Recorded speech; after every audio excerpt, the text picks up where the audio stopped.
नमस्कार, मैं Ravish Kumar. Money laundering PMLA का नाम आप बहुत सुनते हैं। यह कानून कहां से चलकर यहां तक पहुंचा है, हम अगले कुछ एपिसोड में इस पर बात करेंगे। ये पहला है प्लेसमेंट, लेयरिंग और इंटीग्रेशन। इन तीन शब्दों की बुनियाद पर खड़ी है मनी लॉन्ड्रिंग की अवधारणा। कैश को किसी तरह बैंकिंग सिस्टम में लाकर उसका स्वरूप बदल दिया जाता है। आपको याद होगा, नोटबंदी के समय आरोप लगा कई बड़े लोगों ने अपना काला धन जनधन खाते में जमा करवा दिया, फिर बैंक से निकाल भी लिया। इस तरह से वो पैसा सफेद हो गया। उस समय इतनी खबरें आने लगी कि वित्त मंत्रालय को बाकायदा प्रेस रिलीज जारी करना पड़ा कि कुछ लोग अपने काले पैसे को दूसरों के बैंकों में जमा करा रहे हैं और इसके बदले में इनाम भी दे रहे हैं। मंत्रालय ने चेतावनी दी कि जांच होने पर अगर निकला कि किसी और का काला धन बैंक में जमा कराया गया है तो आयकर लगाने और जुर्माने की कार्रवाई की जाएगी। साथ ही जो अपने बैंक में पैसा रखने देगा उस पर भी कार्रवाई होगी। हाल ही में जस्टिस नागरत्ना ने एक कार्यक्रम में कहा कि नोटबंदी के बाद 98% पैसा सिस्टम में वापस आ ही गया, तो काले धन की रोकथाम कैसे हुई? 98% of the demonetized currency came back to the Reserve Bank. So where were we heading towards what is called the black money eradication?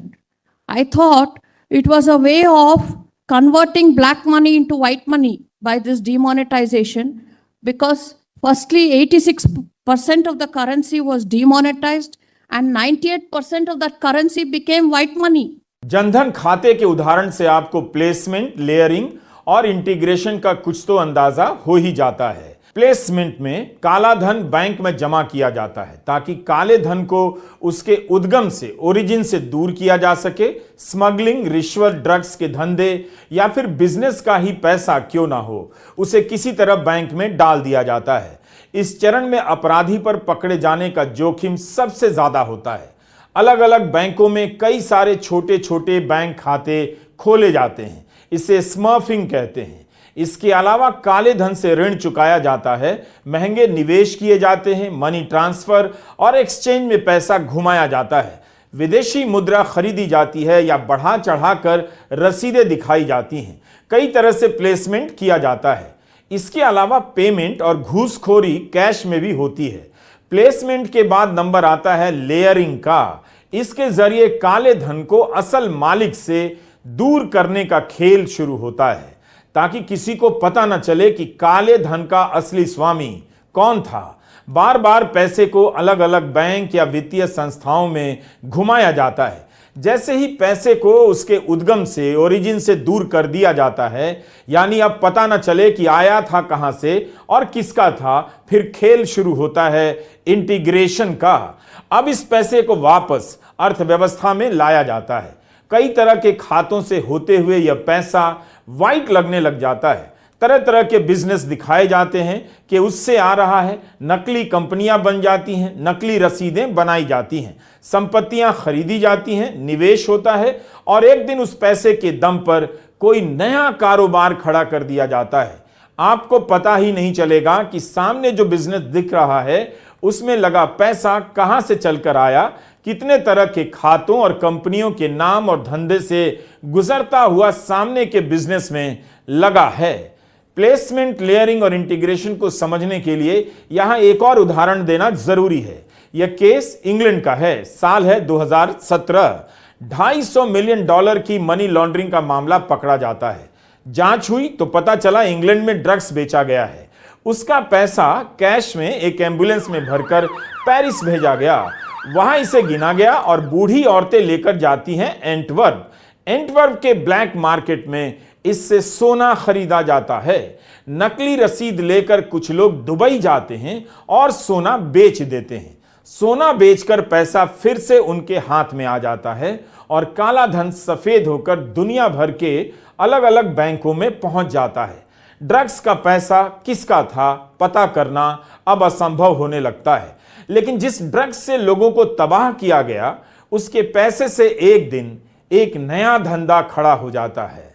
Money laundering को समझना आसान नहीं है और ना ही पकड़ना। मनी लॉन्ड्रिंग शब्द आया कहां से? आपने बूटलेगिंग या बूटलेगर तो सुना ही होगा। अमेरिका में जब शराबबंदी हुई तो इसकी स्मगलिंग शुरू हो गई। स्मगलर अपने लंबे लंबे बूट में शराब की बोतलें छुपा लेते थे, इसलिए बूटलेगिंग एक क्रिया बन गई और इसका शब्द दुनिया भर में लोकप्रिय हो गया। उसी तरह मनी लॉन्ड्रिंग का भी अपना एक इतिहास है। 1920 का दशक था, अमेरिका में शराबबंदी लागू की गई। समाज को शराब की लत से बचाना था, लेकिन इसकी वजह से अमेरिका में माफिया का एक नया नेटवर्क खड़ा हो जाता है। अमेरिका में एक नया माफिया आता है, अल कपोन। माफिया के इतिहास का सबसे कुख्यात और खतरनाक सरगना। शराबबंदी के दशकों में अल कपोन का तस्करी का साम्राज्य बड़ा होता चला जाता है। इसके गैंग का नाम था शिकागो आउटफिट। शिकागो में शराब की तस्करी इसी के इशारे पर होती रही। अल कपोन का गैंग चोरी डकैती, वसूली और हत्या से लेकर जुआ घर और वेश्यावृत्ति के अड्डे चलाने लगा। यहां से निकला पैसा ड्रग्स की तस्करी में लगता है। उसके पास काला धन का भंडार जमा हो जाता है। अब बारी थी कि इस काले धन को कहां छुपाया जाए, किस तरह से लगाया जाए ताकि पैसा सफेद हो जाए। अल कपोन अब कसिनो खोलने लगा, लेकिन अब उसने एक नया धंधा पकड़ा, लॉन्ड्रोमैट। ऐसी दुकान जहां आप कैश देकर अपने कपड़े धुलवा सकते थे। आपका कपड़ा भी धुला और उसका पैसा सफेद हो गया। उस पैसे में अपना पैसा मिलाकर वो बैंक में जमा करने लगा और इसी तरह से एक शब्द का जन्म होता है, मनी लॉन्ड्रिंग।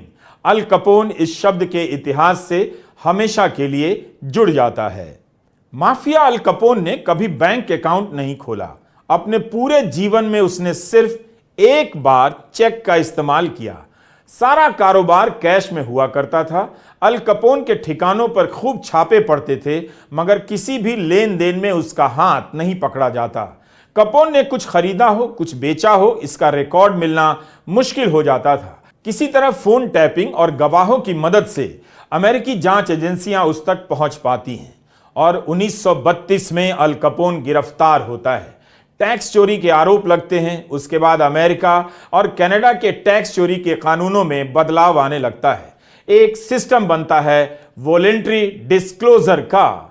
आजकल कम सुनाई देता है, मगर 2016 में मोदी सरकार ने भी वॉलेंट्री डिस्क्लोजर की योजना लाई थी।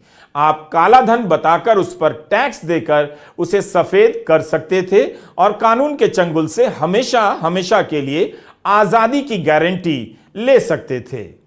इस एपिसोड में आप इतिहास और वर्तमान की साथ साथ यात्रा करने लगेंगे, क्योंकि जो होता था आज भी हो रहा है। बस जिसे पकड़ा जाना चाहिए वो नहीं पकड़ा जाता है।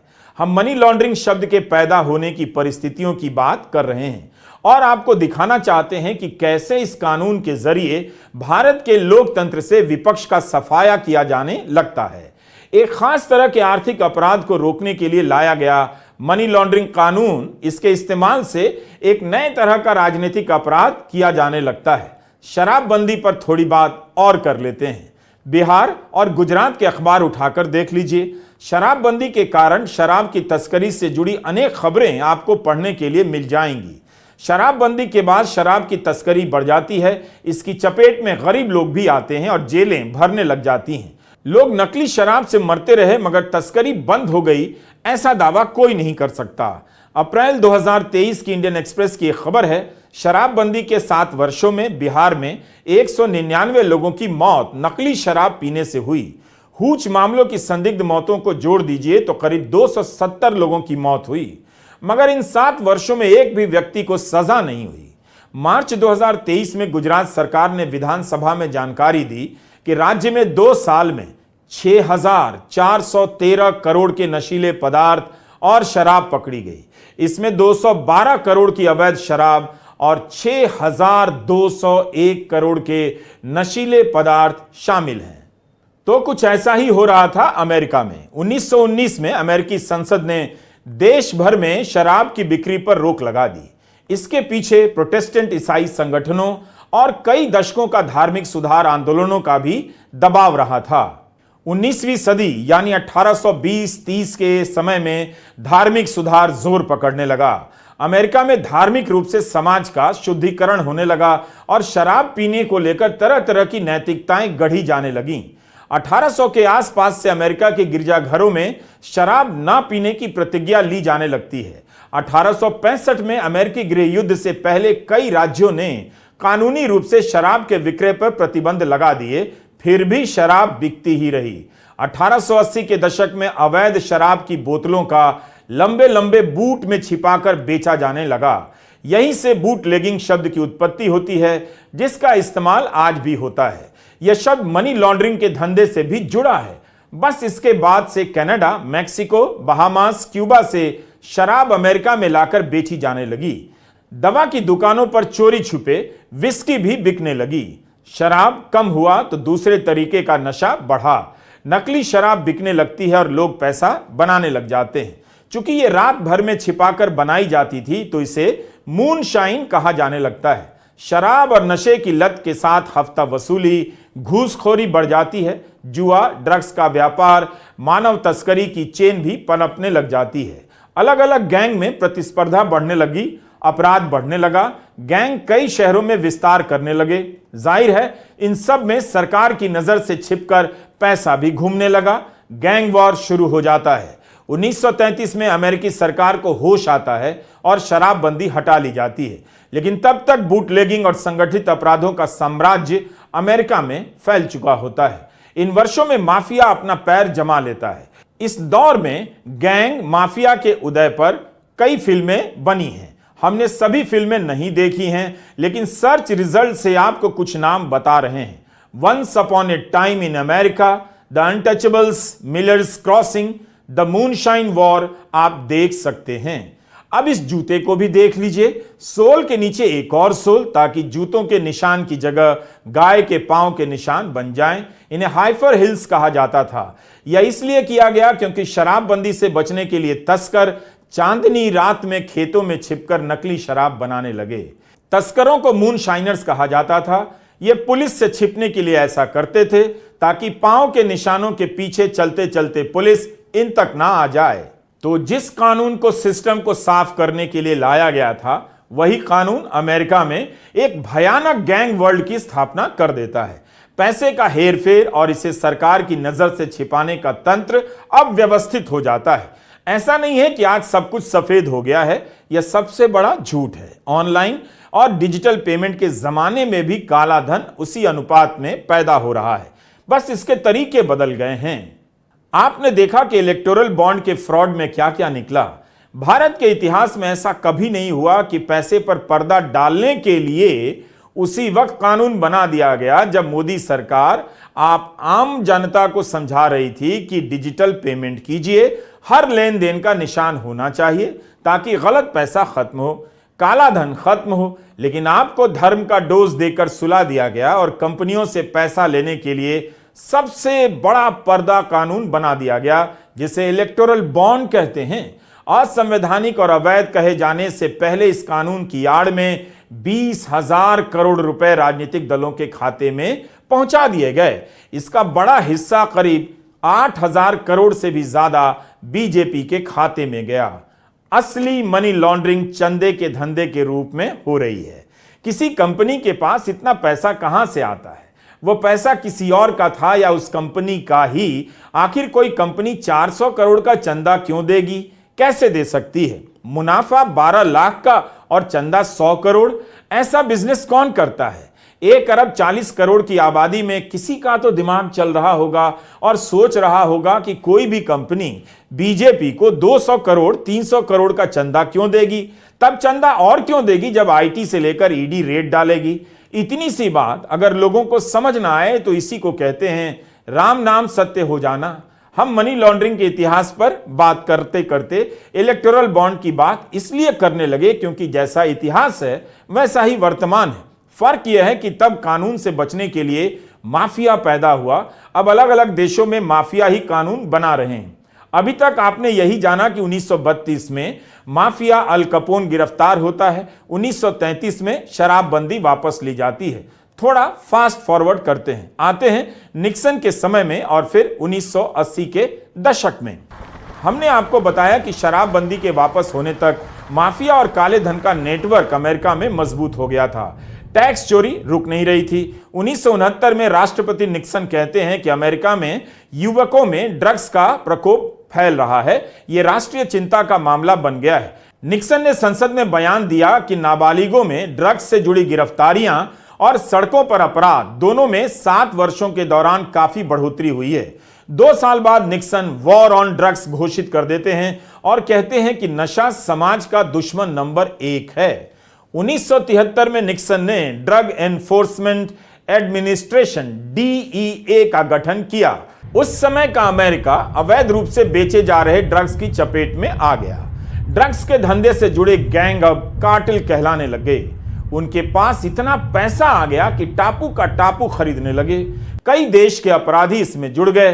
कोलंबिया का मीडियन कार्टेल इसे रोकने के लिए अमेरिका और कोलंबियाई सरकार हाथ मिलाती है, लेकिन ड्रग्स अब पनामा के रास्ते आने लगता है। दिसंबर 1989 में अमेरिका पनामा पर आक्रमण करता है और वहां के लीडर जनरल मैनुअल नोरिएगा समर्पण कर देते हैं। ड्रग्स की तस्करी और मनी लॉन्ड्रिंग के अपराध में अमेरिका की सरकार इन्हें 40 साल की सजा सुनाती है, मगर इसके बाद के सालों में मैक्सिको और अमेरिका के बीच व्यापार बढ़ने लगता है, जिस कारण ड्रग्स को पकड़ना और मुश्किल होने लगता है। इस कारण दोनों देशों के बीच तनाव भी बढ़ जाता है। आपने फिल्मों से लेकर तमाम तरह की डॉक्यूमेंट्री में पाब्लो एस्कोबार का नाम सुना होगा। नेटफ्लिक्स पर एक शो भी है नार्कोस। जैसे फ्यूडल लॉर्ड होता है, अब ड्रग्स लॉर्ड कहलाने लग जाता है। एस्कोबार लोकल लेवल पर लोगों के विकास पर पैसे लगाता है, लोगों को पैसा भी देता है और कोलंबिया की संसद का चुनाव तक जीत जाता है, लेकिन उस इलाके में अपराध कम नहीं होता। 1 साल बाद कानून मंत्री उसे संसद से निकलवा देते हैं। एस्कोबार को इतिहास के सबसे अमीर अपराधियों में गिना जाता है, तो पैसे की लॉन्ड्रिंग यहां भी जारी रहती है। 1989 में एस्कोबार फोर्ब्स की सूची में दुनिया का 7वां सबसे अमीर आदमी बताया जाता है। आज आप जिस ईडी का नाम सुनते हैं, उसकी जैसी संस्थाओं के शुरुआती कार्यों में से यही था, ड्रग्स के धंधे से आने वाला पैसा और उससे होने वाली मनी लॉन्ड्रिंग पर नजर रखना। हम इस पर बात करेंगे, लेकिन वहां तक पहुंचने से पहले समझना होगा कि कैसे शराब से लेकर ड्रग्स का पैसा मनी लॉन्ड्रिंग के जरिए सफेद होता है। केवल बड़े अपराध ही नहीं, छोटे छोटे अपराधों में भी पैसे को सफेद करने का यह चलन बढ़ जाता है। यह और बात है कि अमेरिका में ड्रग्स के शोरूम अब खुल गए हैं। कई राज्यों में कानूनी रूप से भी सीमित मात्रा में ड्रग्स मिलने लगा है। इस शोरूम को देखकर आप आईफोन के शोरूम की कल्पना कर सकते हैं। दूसरे राज्यों में ड्रग्स के सेल को लीगल करने की बहस जारी है। यह शोरूम बताता है कि ड्रग्स के कारोबार को कानून से कंट्रोल करने का सारा प्रयास फेल हो चुका है, लिहाजा इसे लीगल ही किया जा रहा है। याद रखिए, भारत में यह अवैध है और सेवन करते हुए पकड़े गए तो सीधा जेल जाएंगे। यह शोरूम केवल वीडियो में देखने के लिए है। इस तरह का प्रयोग आप बिल्कुल ना करें। अपने जीवन में ड्रग्स से दूर रहें। 80 के दशक का अमेरिका ड्रग्स के कार्टेल को काबू करने के लिए परेशान हो गया। इतना आसान न तब था ना आज है। 1981 में अमेरिका और कोलंबिया के बीच अपराधियों की अदला बदली की संधि होती है।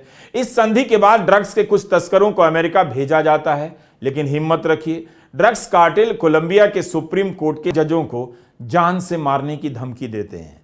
कोलंबिया अमेरिका के साथ की गई संधि रद्द कर देता है। ड्रग्स के पैसे से सरकार बनने लगी और गिराई जाने लगती है।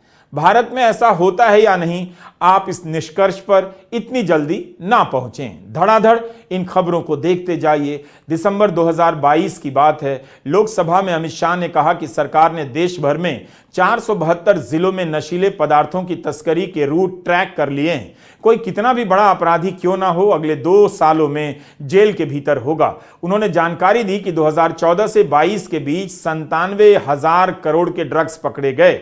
यह खबर इसी 28 फरवरी 2024 की है। गुजरात में 3300 किलो ड्रग्स एक जहाज से पकड़ा गया और इसकी कीमत का अनुमान 2000 करोड़ बताया गया।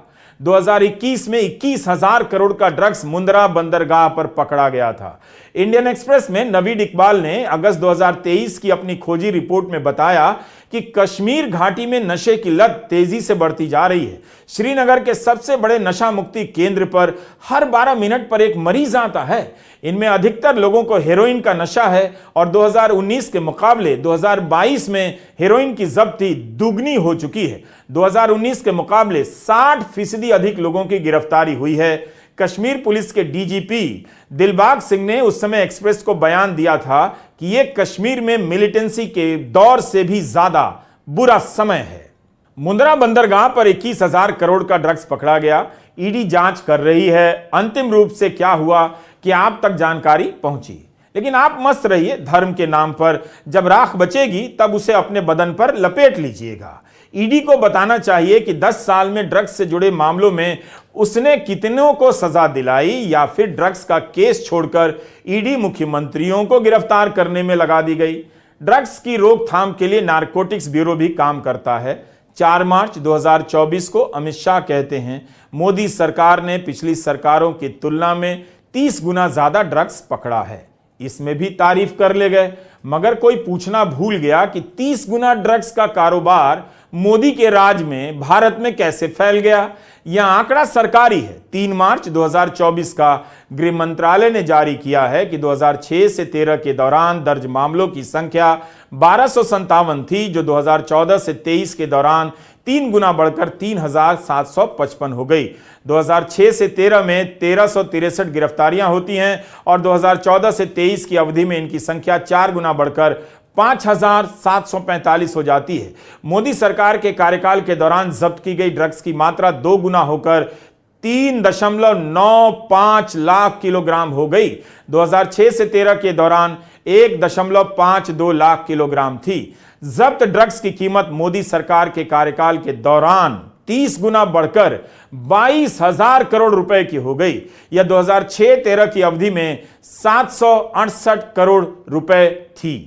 तो अमेरिका का इतिहास और वर्तमान, भारत का वर्तमान कैसे एक दूसरे से टकरा रहा है। मोदी सरकार के दौर में अगर ड्रग्स की जब्ती 30 गुना बढ़ी है तो इसकी खपत भारत में कितनी बढ़ गई होगी। आप गूगल सर्च कीजिए, दिल्ली से जुड़ी खबरें मिल जाएंगी।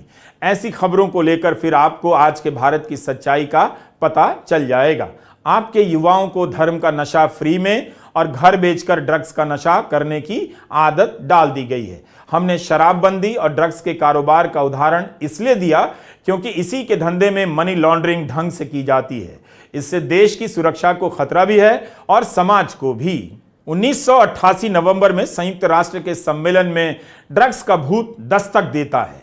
उससे पहले के दशकों में अमेरिका में कई तरह के सामाजिक आंदोलन चल रहे थे, जिनमें व्यक्तिगत आजादी और सामाजिक बंधनों को तोड़ने पर जोर दिया जा रहा था। मगर इसी समय में अमेरिका में नशीली पदार्थों की तस्करी बढ़ने लगी और बड़ी संख्या में युवकों में कई तरह के नशे फैल गए। अमेरिका में अब यह चिंता का विषय बन जाता है। वियना में 1988 में एक कन्वेंशन पर कुछ देश दस्तखत करते हैं। इस प्रस्ताव में नशीले पदार्थों की तस्करी से होने वाली मनी लॉन्ड्रिंग की रोकथाम के लिए नियम कानून बनाए जाते हैं, ताकि अलग अलग देश आपस में मिलकर इसकी रोकथाम के लिए काम कर सकें। अंतर्राष्ट्रीय स्तर पर पहली बार यहीं से व्यवस्थित रूप से मनी लॉन्ड्रिंग की बात उठनी शुरू होती है। इसी सम्मेलन से निकलता है मनी लॉन्ड्रिंग का भयावह कानून। ड्रग्स का कारोबार तो नहीं रुका, लेकिन इस कानून के इस्तेमाल से भारत में विपक्ष को निपटाने का अचूक हथियार मिल गया। 6 महीने बीत गए। अब आता हूं जुलाई 1989 पर। G7 देश मिलकर FATF financial action task force का गठन करते हैं। इसके साथ यूरोपीय कमीशन और 8 अन्य देश भी जुड़ जाते हैं। शुरुआत में इस संस्था का काम मनी लॉन्ड्रिंग की तकनीकों और इसके ट्रेंड को समझना, राष्ट्रीय अंतर्राष्ट्रीय स्तर पर क्या कार्रवाई की जा रही है उसकी समीक्षा करना और मनी लॉन्ड्रिंग का सामना कैसे करना है इसके लिए रणनीतियां बनाना। गठन के अगले साल FATF 40 सुझावों की एक सूची बनाता है। इस सूची में धीरे धीरे और भी सुझाव जोड़े जाते हैं। इसकी वेबसाइट पर आगे की जानकारी आपको मिल जाएगी। 2001 में FATF के मैंडेट में आतंकवादी फाइनेंसिंग को भी शामिल कर लिया जाता है। इसमें लिखा है कि FATF के सदस्य देशों में ऐसे नियम और कानूनी प्रावधान होने चाहिए जिससे संपत्ति की रिकवरी जल्दी हो जाए। जांच एजेंसियों के पास ऐसी ताकतें होनी चाहिए जिनसे वो किसी लेन देन को तुरंत रोक सकें, संपत्ति को जब्त कर लें, जांच संबंधी कार्रवाई शुरू कर सकें। संपत्ति जब्त करने वाली बात को याद रखिएगा। ईडी के अगले एपिसोड में इसका जिक्र मिलेगा। इसी एफएटीएफ की दलील देकर हर देश में कहा गया, चूंकि एफएटीएफ का सुझाव है इसलिए हमने ऐसा कानून बनाया है। अगर कानून नहीं होगा तो एफएटीएफ ग्रे लिस्ट या ब्लैक लिस्ट में डाल देगा कि आप मनी लॉन्ड्रिंग और आतंकवादी फाइनेंसिंग के खिलाफ ठोस कदम नहीं उठा रहे हैं। एक तरफ कानून सख्त हो रहे हैं और दूसरी तरफ कानून तोड़ने के रास्ते भी निकाले जा रहे हैं। इन्हीं सालों में अमेरिका ने अफगानिस्तान में ओपियम की खेती को कम करने की घोषणा की ताकि आतंकवादियों के पैसे को सोर्स पर ही खत्म किया जा सके। लेकिन अमेरिकी दखल के बाद भी उत्पादन कम नहीं होता है। अगस्त 2021 में जब तालिबान को मान्यता मिली तब कई विश्लेषणों में यह बात सामने आई कि अमेरिका के अफगानिस्तान में करीब 2 दशक तक रहने के बावजूद ओपियम की खेती में कमी नहीं आई। अमेरिका ने अफगानिस्तान में नारकोटिक्स के कारोबार के खिलाफ सबसे अधिक पैसा लगाया, $9 अरब। लेकिन अमेरिका के आक्रमण के बाद अफगानिस्तान में पॉपी और ओपियम की खेती रिकॉर्ड स्तर पर पहुंच गई। लेकिन हमने अफगानिस्तान और अमेरिका का उदाहरण क्यों दिया? एक झूठ रचा जाता है कि सद्दाम के पास वेपन ऑफ मास डिस्ट्रक्शन है, इराक को तबाह कर दिया जाता है। 2012 में एफएटीएफ की सूची में वेपन ऑफ मास डिस्ट्रक्शन को शामिल किया जाता है। इसके 4 साल बाद 2016 में ब्रिटेन की चिलकॉट कमेटी की रिपोर्ट कहती है वेपन ऑफ मास डिस्ट्रक्शन की बात झूठी थी। प्रधानमंत्री टोनी ब्लेयर उस समय जब थे रिपोर्ट खारिज कर देते हैं, लेकिन कहते हैं इराक युद्ध के लिए उन्हें गहरा अफसोस है। तो आपने देखा कि ड्रग्स को कंट्रोल करने के लिए कानून तो लाया गया, मगर इस कानून का इस्तेमाल भूत खड़ा करने में ज्यादा किया गया और भूत खड़ा करने के बाद एक देश को तबाह कर दिया गया। तो किसी देश में विपक्ष को खत्म करने की कार्रवाई शुरू हो जाती है। कई बार लगता है कि लड़ाई ड्रग्स के कार्टेल के खिलाफ नहीं है, बल्कि एक ऐसा कार्टेल है जो ड्रग्स या मनी लॉन्ड्रिंग के नाम पर पावर को कंट्रोल करना चाहता है। असली वारलॉर्ड और माफिया यही हैं जिसका चेहरा सामने होता है मगर हम देख नहीं पाते। आपने अभी तक क्या देखा? कैसे शराबबंदी होती है, तरह तरह का अपराध पनपता है, शराब से लेकर ड्रग्स की तस्करी ग्लोबल हो जाती है। इसके जरिए काला धन का अकूत भंडार पैदा होता है। उस पैसे को सफेद किए जाने के तरीके निकलते हैं बैंकिंग सिस्टम और नए बिजनेस में डालकर। ड्रग्स कार्टेल में किस किस का पैसा है और वियना कन्वेंशन में कैसे मनी लॉन्ड्रिंग कानून बनाने की बात होती है। इतिहास और वर्तमान के उदाहरणों से आपने देखा कि ना तो ड्रग्स का कारोबार खत्म हुआ और ना शराब की तस्करी। कुछ अपराधी पकड़े गए तो क्या कानून ही ना बने जरूर, मगर चेक एंड बैलेंस नाम की कोई चीज होती है। माफिया को पकड़ने के कानून को अगर लोकतंत्र का गला रेतने की आरी बना दें तो फिर आंखें खोलकर देखना चाहिए कि लकड़ी कट रही है या जनता की गर्दन। बहुत दिनों से आपने आरी नहीं देखी होगी, आंखें फाड़कर देख लीजिएगा और देख लीजिए अपने देश की हालत। अगले एपिसोड में हम भारत पर आएंगे, यहां कैसे आया मनी लॉन्ड्रिंग का कानून और इसके जरिए कैसे विपक्ष यानी जनता यानी विपक्ष को खत्म करने का हथियार बन जाता है। थोड़ा समय लगेगा मगर उस एपिसोड का इंतजार कीजिए। जब भी आएगा दूसरा हिस्सा देखिएगा। नमस्कार, मैं रवीश कुमार।